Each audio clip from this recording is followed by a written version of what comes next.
इससे पहले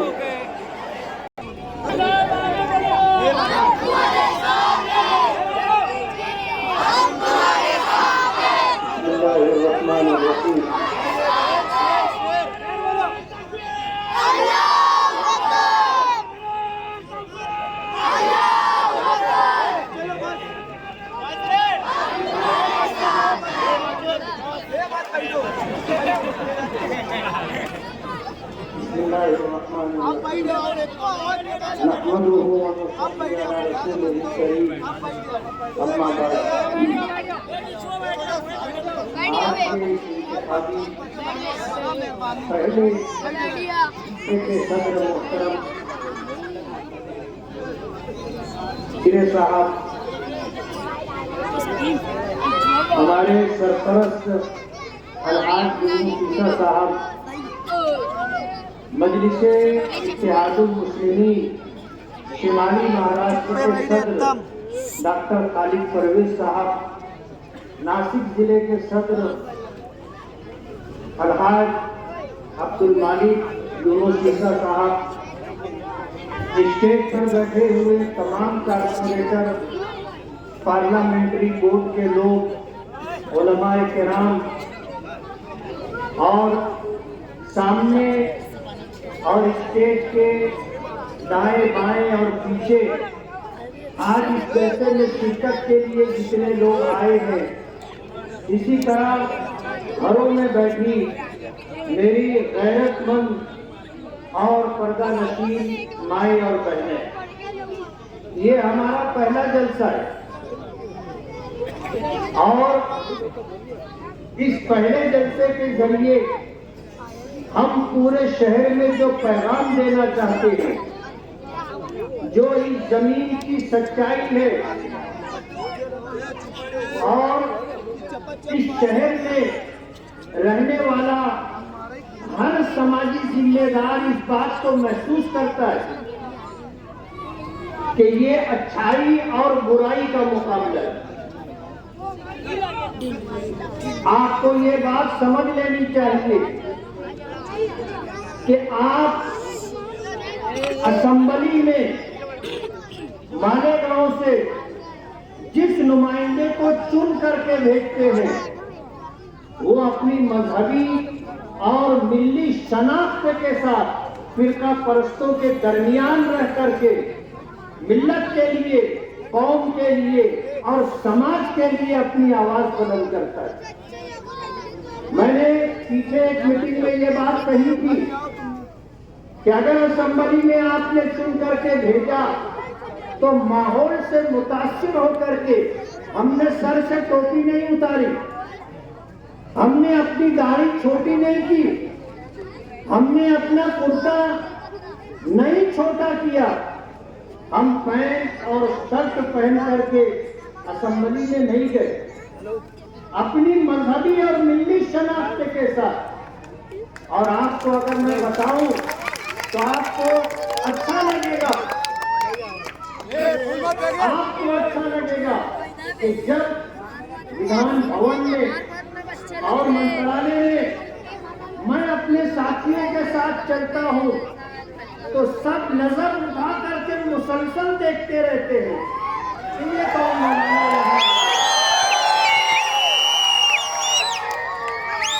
मैं अपने किसी मुस्लिम नुमाइंदे के मुताबिक कुछ नहीं कहना चाहता, लेकिन आपने 2019 में जिस शख्स का इंतखाब किया था उसने मालेगांव की मजहबी शनाख्त को बरकरार रखा।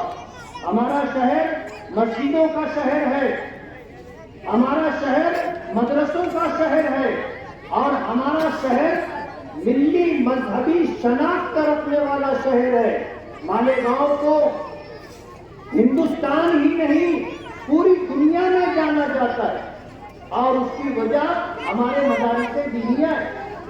मालेगांव वो शहर है जिसने पूरी दुनिया में लड़कियों को आलिमा बनाने के लिए सबसे पहले जो दरसगाह जामिअतुस सालिहात के नाम से कायम की, उस दरसगाह से जो बच्चियां आलिमा और हाफिजा बन करके जब अपने घरों पर वापस गई तो उन्होंने खवातीन के लिए, बच्चियों के लिए मजहबी दीनी तालीम का बेड़ा उठाया, दरसगाहें कायम की।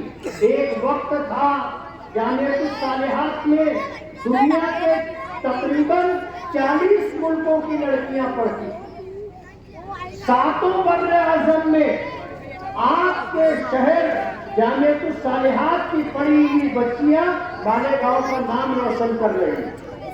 हमारा ये शहर मजहबी शनाख्त रखने वाला शहर है। दुख के साथ कहना पड़ता है कि माजी में जिनको हमने चुन करके दिया, आपने उनका कारोबार नहीं देखा, आपने उनकी हरकतों पर गौर नहीं किया। ये सरकारी जमीनों और नालों को पाट करके, प्लाट गिरा करके जमीन बेचते, ये लोगों की खासगी जगह पर कब्जा कर लेते हैं, कमजोरों की जमीनों को हड़प लेते हैं। पूरे शहर में नशे का जो कारोबार चल रहा है, उस कारोबार की सरपरस्ती करने वाले लोग हैं, उस कारोबार में पार्टनर बनने वाले लोग हैं।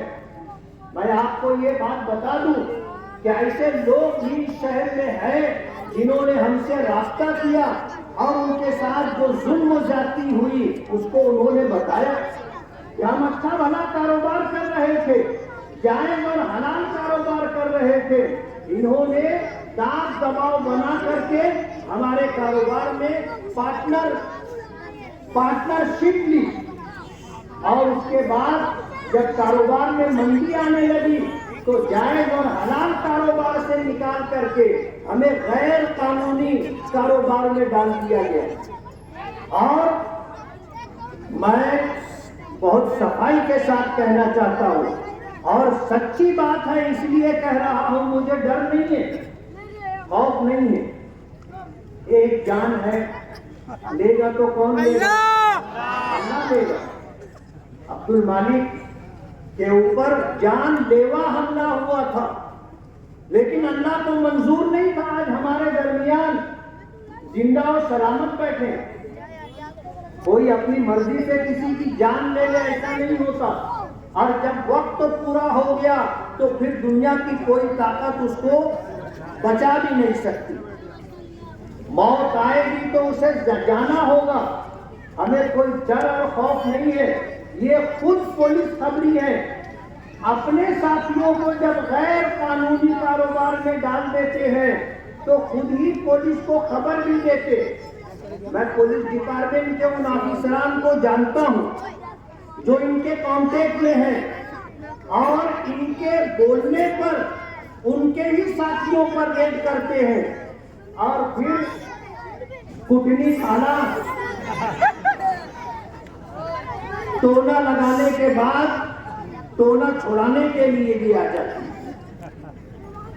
जिसको रेड करा करके फंसाया उसको बचा करके उस पर एहसान भी जताते और गैर कानूनी कारोबार का सबूत अपने पास रखते ताकि ये बेचारा कभी हमको छोड़ करके जा ना सके।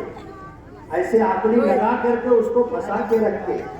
आज इनके साथ जो लोग हैं, इनमें से अक्सर ऐसे लोग हैं जो दिल से उनके साथ नहीं है, उनकी मजबूरी है और मजबूरी में उनके साथ नजर आते हैं। इन्होंने पूरे शहर में गुंडागर्दी करने वाले, पूरे शहर में गैर कानूनी मंशियात का कारोबार करने वाले लोगों को जमा किया। आपने उनके स्टेज के फोटो देखे होंगे, गांजा बेचने वाले, एमडी बेचने वाले और ऐसे बहुत सारे लोग। आप उनको शक्लों से देख करके पहचान लेंगे, ये कोई समाज के इज्जतदार लोग नहीं है। आप हमारा स्टेज देखो ना, हमारे स्टेज पर अल्हम्दुलिल्लाह आपको एक नशेबाज आदमी नहीं मिलेगा, एक जुआरी नहीं मिलेगा, एक आदमी ऐसा नहीं मिलेगा जो अल्लाह से डरता हो, गुनाहगारी में मुब्तला हो। हमारे स्टेज पर अल्हम्दुलिल्लाह इज्जतदार दीनदार लोग होते हैं और आप उनको स्टेज देख लो, आपको फर्क समझ में आ जाएगा। तो ये अच्छाई और बुराई का मुकाबला है। 1% लोग भी ऐसे नहीं है जो समाज में बुराई की सरपरस्ती करते हो या खुद बुराई करते हो, लेकिन उनकी वजह से 99% मजहबी, दीनदार और समाज में इज्जत का मकाम रखने वालों को तकलीफ उठानी पड़ती है। आपने अगर इनको चुन करके दिया तो इस शहर के ऊपर गुंडागर्दी करने वालों का राज होगा, इस शहर पर नशे का कारोबार करने वालों का राज होगा, इस शहर पर लोगों की जमीनों पर कब्जा, नाजायज कब्जा करने वालों का राज होगा और इस शहर में कमजोरों के साथ जुल्म ज्यादती करने वालों का राज होगा। आपकी नस्लें तबाह और बर्बाद हो जाएंगी। ये हमारे नौजवानों का मुस्तकबिल तबाह और बर्बाद करना चाहते हैं, उन्हें नशे का आदी बनाते हैं। ऐसे सैकड़ों वाकयात इस शहर में आपको मिलेंगे कि इन्होंने जो हरकत की है, हर तबाह और बर्बाद हो रहा है। तो हमारा ये इलेक्शन अच्छाई और बुराई का मुकाबला है। इन्होंने इस शहर के साथ, आपके साथ जो हरकत की है वो मैं आपको याद दिलाना चाहता हूँ। जब 2019 का इलेक्शन हारे तो शहर से तकरीबन 40 से 45 हजार वोट कटवा दिए और खुद ही ऐलान करते थे कि इतने बोगस वोट हमने कटवा दिए, जबकि उनमें वो लोग थे जिनके बारे में इनका ये गुमान होता था कि ये हमको वोट नहीं देते, उनका वोट कटवा दिए। तो पार्लियामेंट इलेक्शन आया तो पार्लियामेंट इलेक्शन आने के बाद पोल खुल गई और लोगों को समझ में आ गया कि हमारा वोट इन्होंने कटवा दिया। आज हम इस मुल्क में फिरका परस्तों को पीछे करना चाहते हैं, उनकी हुकूमत खत्म करना चाहते हैं और इन्होंने पार्लियामेंट इलेक्शन में हमें वोट देने से महरूम रखा। हमें बताने वालों ने बताया है कि तकरीबन इनकी तैयारी 30,000 बोगस वोटों की है। पिछला 2019 का इलेक्शन, उससे पहले 2014 का इलेक्शन, 2014 के इलेक्शन में ये तकरीबन 17,000 वोट से जीते थे।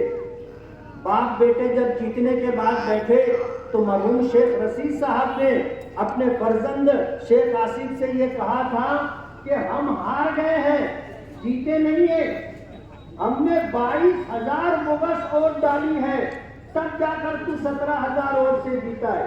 अगर 22,000 बोगस वोट नहीं डाली जाती तो वो मौलाना फिर जीत जाता। अब उनकी तैयारी 30,000 बोगस वोट की है। मैं आपको ये बताना चाहता हूं कि अगर आपका बोगस वोट डाला गया तो आप वहां जाइए, आप हमारे लोगों को बताइए, आपको चैलेंजिंग वोट देना है और वहां का अगर प्रिसाइडिंग ऑफिसर आपको मना करे तो उसको मना करने का हक नहीं। आपको ये हक दिया है कानून ने। होता यह है कि प्रिसाइडिंग ऑफिसर नहीं बोल देता है, हम लोग एक दूसरे का मुंह देख करके वापस आ जाते। आप वापस ना आए, आप एक चैलेंज बनकर उसके सामने खड़े हो जाएं कि ये मेरा आधार कार्ड है और वोटर के अंदर मेरा नाम है, मैंने वोट नहीं दी है, किसी ने बोगस वोट डाली है, मैं वोट देना चाहता हूं और उसको वोट डलवाना पड़ेगा। आप वापस मत आना, आप वापस मत आना, आपका हक है। इलेक्शन कमीशन की तरफ से ये हक आपको दिया गया है। हम तो इसके सद्देबाप के लिए कोशिश करेंगे, लेकिन अगर ऐसा कुछ हो गया तो आपको वापस नहीं आना है, आपको वोट देना है। इनके साथ जो लोग होते हैं वो लोग गैर कानूनी हथियार लेकर के साथ ले चलते।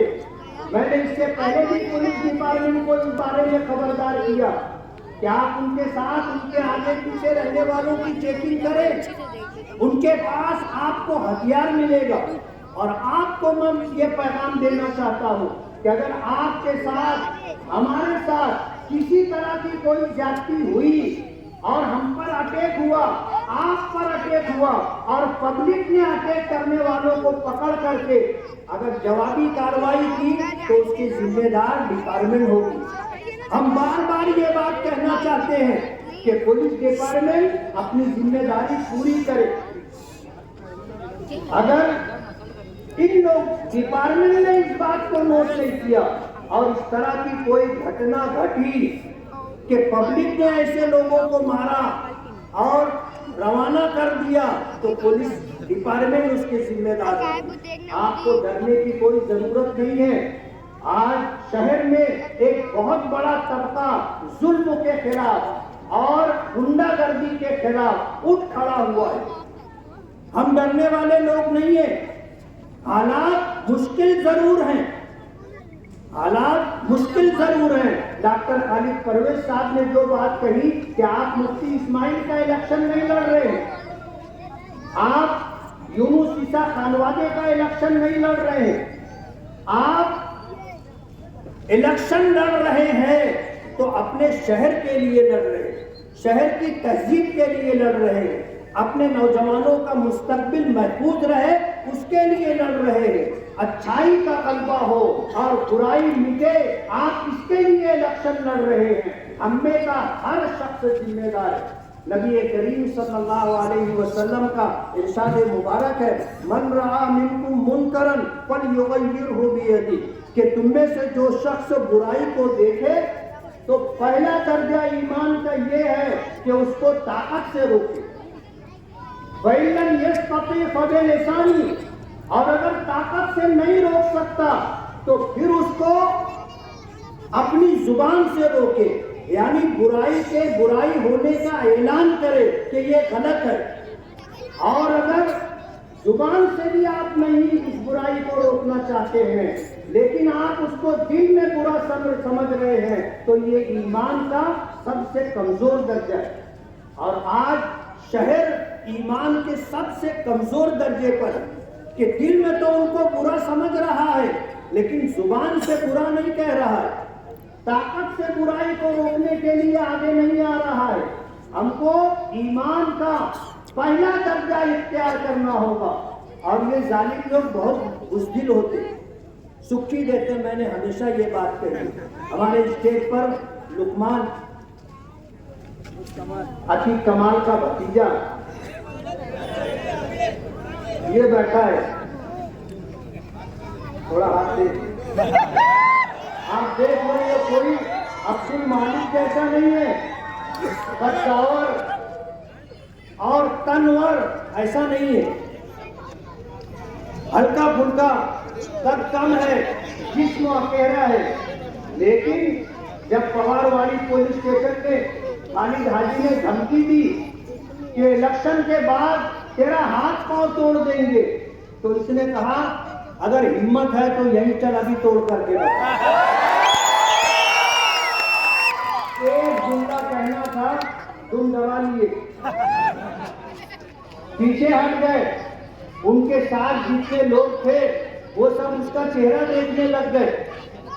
आप अगर जुल्म बर्दाश्त करोगे तो आपके साथ जुल्म किया जाता रहेगा, और अगर जुल्म के खिलाफ आप खड़े हो गए तो आप यकीन मानो आपके सामने कोई ऐसा गुंडा दादागिरी करने वाला टिकेगा नहीं। इसलिए मैं आपसे ये गुजारिश करता हूँ कि आप डरे ना, बिना खौफ व खतर के आप अपना हक इस्तेमाल करें और देने का। मजलिस इत्तेहादुल मुस्लिमीन के जिम्मेदारान का मैं शुक्रगुजार हूँ कि उन्होंने 5 साल मुकम्मल होने पर मेरी कारकर्दगी से मुतमईन होकर के उन्होंने अल्हम्दुलिल्लाह आज खुद मेरे टिकट का ऐलान किया। और अल्हम्दुलिल्लाह अभी माजिद हाजी जो है मेरा एडी फार्म यानी टिकट लेकर के आ गए हैं, और इंशाअल्लाह हम 2-4 दिनों के अंदर अपना फार्म दाखिल करेंगे।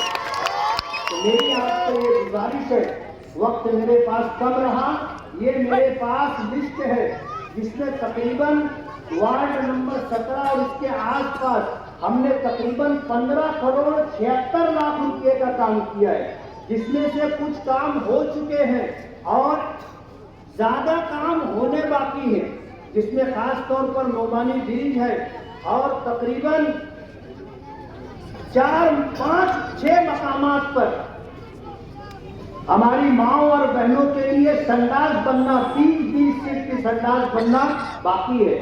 हमने वादा किया था अपनी माओ और बहनों से कि हम आपके लिए संडास बनवा करके देंगे। और अल्हम्दुलिल्लाह रमजू मिंबर की कोशिश रही, साजिद मिंबर की कोशिश रही, कारपोरेशन से हमने तकरीबन 1.5 करोड़ रुपये का बजट डलवाया है और ये संडास अनकरीब इंशाअल्लाह बनेगी।